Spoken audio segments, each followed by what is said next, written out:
लेकिन बंदर को मत मारना, बंदर के मारने पर बहुत बड़ा दोष लगता है। गुरुदेव ने कहा था लाख शिकार करी हा बनवा, लेकिन बानर मरले पे दोष परेला। और ना छाती ठंडी हो तो आवा चला गुरुदेव से पूछ लो, पास में मोरो परोस परेला। कहा चलिए हमारे गुरु जी का यही आश्रम है, गुरु जी से पूछ लेते हैं। और गुरु जी यदि कहेंगे कि जाओ बंदर को मारो तो अभी हम बता देते हैं कैसे बांधा जाता है। वार्तालाप हो रहा था, तब तक किसी तरफ से विभीषण जी आ गए। विभीषण जी बोले अरे क्या बच्चों के मुंह लगते हो, आप लोग हटो हम समझा देते हैं। अब हनुमान जी पीछे हो गए, विभीषण जी आगे हो गए। विभीषण जी को देख करके दोनों बालकों ने सिर झुका लिया। विभीषण जी ने कहा ए बालकों, तुमने हमें देखकर सिर क्यों झुकाया, जरा हमारे तरफ देखो। क्या तुम्हारे तरफ देखें, इनके तरफ ध्यान ही नहीं दे रहे हैं, वो आपस में बातें कर रहे हैं। विभीषण जी डांट कर बोले ये तुम्हारे सामने कौन खड़े हैं, तुम नहीं जानते हो, तीनों लोगों के ठाकुर प्रभु श्री राम जी खड़े हैं। बोले विभीषण मंद बुद्धि, तो ज्ञान के बात न मानत बाटा। अब विभीषण जी दोनों को संकेत करते हैं, तू ज्ञान के बात न मानत बाटा। दोनों तरीकों इनकी बात नहीं सुन रहे हैं, आपस में चर्चा कर रहे हैं। बड़े भाई ने कहा भैया ये जो बड़ी बड़ी बातें करता है इसको जानते हो? कहा नहीं, रावण का सगा भाई है, ये पूरा खानदान नाश करा करके आया है। लोग कहते ना एक लख पूत सवा लख नाती, रावण घर दिया न बाती।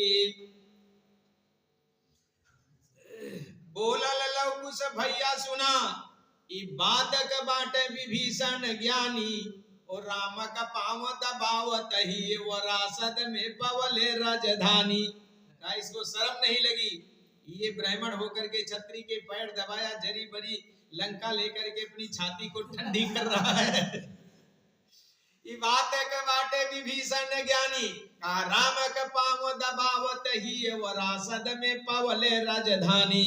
कहा सोने की लंका फुकाई देहसी, यहाँ साधु के वेश में काटे ले चानी। कहा नायक रे कुल में केहुबा, जो मरे पर दे चुरुआ भरी पानी। कहा अग्रज जो तिरिया कहारे ते ही पाप से बाली बधेरा घुराई। कहा शास्त्र कहते हैं छोटे भाई की पत्नी को बड़ा भाई नहीं रख सकता, पाप है। तो ये कहां लिखा है बड़े भाई की पत्नी को छोटा भाई रख ले? जो काम बाली ने किया अंत में वही काम तो सुग्रीव ने किया, जो काम रावण ने किया अंत में वही काम तो विभीषण ने किया। आपकी रामायण में लिखा है जेहि अघ बधेउ व्याध जिमि बाली, फिर सुकंठ सोई कीन कुचाली। सोई कर तूति विभीषण केरी, सपन हुसोन राम हिया हेरी। कहा अग्रज जो तिरिया कहरे, तेहि पाप से बाली बधेरा घुराई। और कर्महु है सुग्रीव विभीषण, कैले तो लाज शरम नहीं आए। विभीषण जी ने सोचा कि अब इनसे ज्यादा बात करना ठीक नहीं है, नहीं तो सब हमारी खोल पट्टियां खोल देंगे। अब विभीषण जी धीरे से पीछे हो गए। अब राम जी सामने आए, जो देखा दोनों बालकों को, सामने देखी बेटवा पहचान के, रोवे लगे मन में श्रीकांता। भाई अपना कोई निजी सगा संबंधी व्यक्ति हो तो उसके तरफ तो कुछ खिंचाव होता ही है। राम जी के नेत्रों में आंसू आ गए, विचार करने लगे ये मेरे बच्चे इतने इतने बड़े हो गए, इनमें इतना साहस, हम इनको लाड़ प्यार दुलार भी नहीं कर सके। रोवे लगे मन में श्रीकांता, चिंता। लक्ष्मण जी ने कहा भैया आप इनको देख करके रो रहे हैं, आप धैर्य धारण करो, अभी इनको बांध कर अयोध्या ले चलते हैं। राम जी कुछ बोलते नहीं। हनुमान जी ने कहा राजकुमार जी जो आप निर्णय लोगे वही किया जाएगा। लक्ष्मण जी ने कहा सैनिकों क्या देखते हो, बांधो ले चलो। ज्यों सैनिक लोग आगे बढ़े त्यों बाण का प्रहार कर दिया। लक्ष्मण जी गिरे, सब सैनिक फटाफट फटाफट गिरने लगे। कहा जंतु समान गिरे सब सेना, ये दो बालक वीर अखेटा। नर खाल सड़ा तो फिर सब कहे खुल गए सिर यो करी हाई कफेटा। गाथा पढ़ाया स लोकन में उसे आज अचानक होई गई भेटा। वीर घुस जमना दल में बल देखी के झुंड गिरेला। रुंड के ऊपर मुंड गिरे कहीं कुंड में जाके भी तुंड गिरेला। तेग कटार कराल कृपान कहीं कर में बरछा चमकेला। और देखी के जंग जुझारू सियाल ललना के भुजा दही ना फरकेला। जंग होई घन घोर यहाँ डर के बन के जियरा धर केला। जंतु समान गिरे सब सेना, जैसे छोटे छोटे कीड़े 1000 पावर का बल्ब लगा हो उसमें जाते हैं उसे प्यार करने के लिए, लेकिन उधर से मर मर करके सब नीचे बिछा जाते हैं। उसी प्रकार से सारी सेना फटाफट फटाफट, जैसे पहले से सेना मूर्छित पड़ी है वैसे सारे सैनिकों को फिर मूर्छित कर दिया। और ठीक उसी प्रकार से मूर्छित है, अंग भंग नहीं है। गुरुदेव जी ने मूर्छित करने वाली विद्या तो सिखाई है, लेकिन होश में कैसे आएंगे ये नहीं सिखाया है। इसलिए सभी को मूर्छित कर दिया, किसी का अंग भंग नहीं है। सबको मूर्छित करने के पश्चात अब राम जी के सामने आकर ललकार कहते हैं या वाला रघुवंश मणि ललकारत बाबन देवी का बेटा। कहा बन देवी का बेटा ललकारता है, आइए श्री राम जी युद्ध करिए। क्योंकि श्री वशिष्ठ जी, श्री वाल्मीकि जी ने सीता जी को जब अपने आश्रम पर ले गए हैं तो वो सीता जी का नाम गौड़ कर दिया था और वनदेवी राम रख दिया था। ये हम आपको जब शुरुआत किए थे इस कथा की तो हमने सुनाया था। ऋषिवर ने ये होशियारी की सीता का नाम बदल डाला है। कौन कहां से आई है इन बातों पर पर्दा डाला। वन देवी कहने लगे सभी पड़ गया नाम या सीता का। ऋषि आश्रम में काम करे हो गया काम या सीता का। इसलिए दोनों बालक कहते हैं आवा लड़ा रघुवंश मणि ललकारत बाबन देवी का बेटा। आवा लड़ा रघुवंश मणि। एक महात्मा कहते थे राम जी ने दोनों बालकों से परिचय पूछा, तुम्हारे पिता का क्या नाम है, तुम्हारी माता का क्या नाम है। तो कहा हमारी माता का नाम है वनदेवी और हमारे पिता का नाम है निष्ठुर। वो कहा ये निष्ठुर नाम आपको कहां से मिला। तो कहा जब हम छोटे छोटे थे तो बाघिन के बच्चे के दांत गिन रहे थे तो हमारी माँ ने कहा अरे निष्ठुर के बच्चे क्या करते हो। इसलिए हमें याद हो गया था कि हमारी माँ वनदेवी है, हमारे पिताजी निष्ठुर है। आवा लड़ा रघुवंश मणि ललकारत बाबन देवी का बेटा। आवा लड़ा रघुवंश मणि क्षण दू क्षण में घन घोर प्रलय हो। उजाड़ पहाड़ धसे सब ही छिनहि छिन में सब बीसो विलय हो। का हमारा और आपका यदि युद्ध प्रारंभ हुआ तो सारा संसार जलमग्न हो जाएगा, कोई नहीं बचेगा। राम जी ने कहा जब कोई बचबे ही नहीं करेगा तो फिर युद्ध करने से फायदा क्या होगा।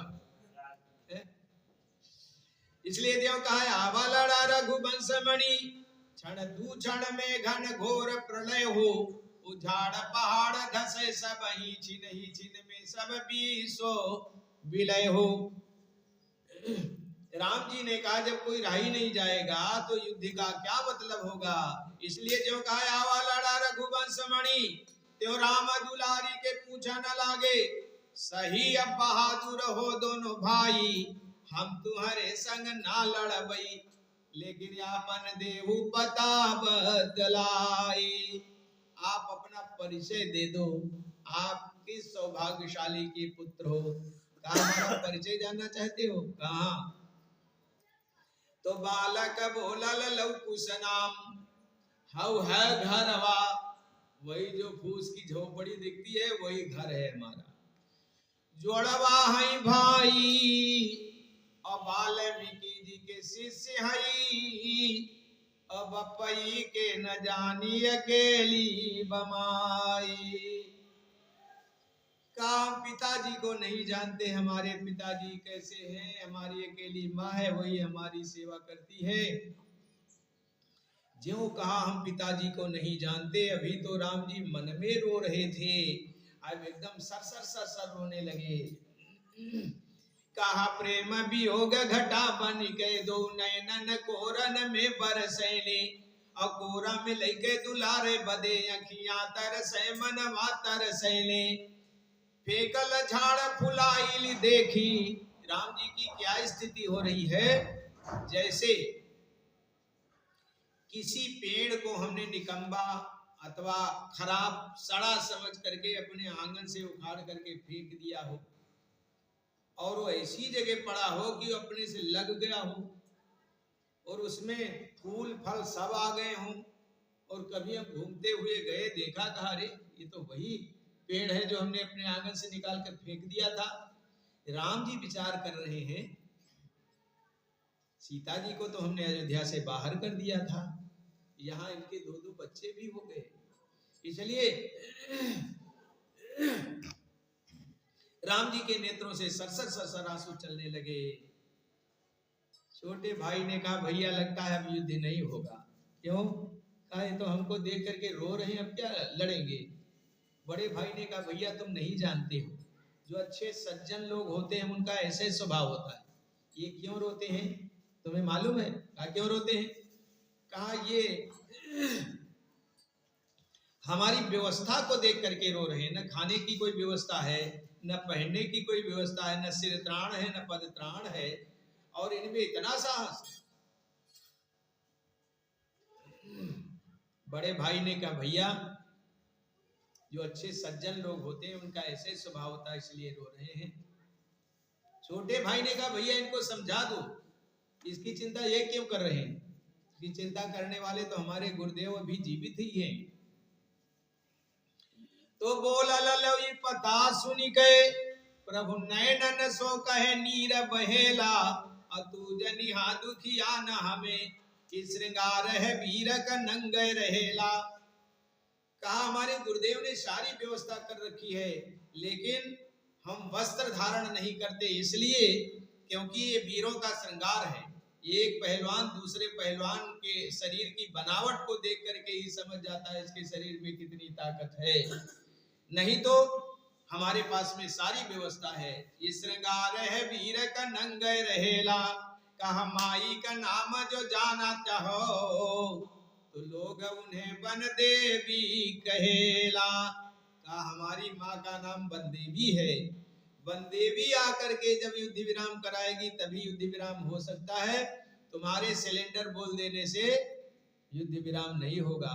अथवा एक शर्त है, वो मान लो तो युद्ध विराम भी हो सकता है। क्या शर्त है? कहा हार जो माना तो होगा सही। हार मान लो। राम जी ने कहा पूर्ण रूपेण हार मानते हैं लेकिन युद्ध विराम होना चाहिए। तो कहा कहो दो बंधु तु वीर अजय हो। फिर कहो दोनों वीर बंधुओं की जय हो। राम जी ने कहा दोनों वीर बंधुओं की जय हो। कहा इतने से नहीं होगा। फिर कहा बाप के कीर्ति बढ़ाई हमारे और प्रेम से कहो वन देवी की जय हो। कहो वन देवी की जय हो। कहा वन देवी की जय हो। कहा इतने जोर से नहीं, जोर से बोलो वन देवी की जय हो। प्रेम से कहो वन देवी की जय हो। राम जी ने जयकारा लगाया। ज्यादा देर तक तो कथा नहीं सुना सकते, लेकिन अब अतिक्रमण तो हो ही रहा है। जितना आपको 4 बजे तक बोलना चाहिए ज्यादा हो गया है। तो जो बची है आगे फिर सब सैनिक लोग होश में आए हैं, राम जी मिले हैं, सबसे मिले मिलाए हैं, सीता जी को लाने की बात और जो कुछ है वो आगे हम फिर सुनाएंगे, क्योंकि 4:10 तो हो ही गया है। तो बस आज की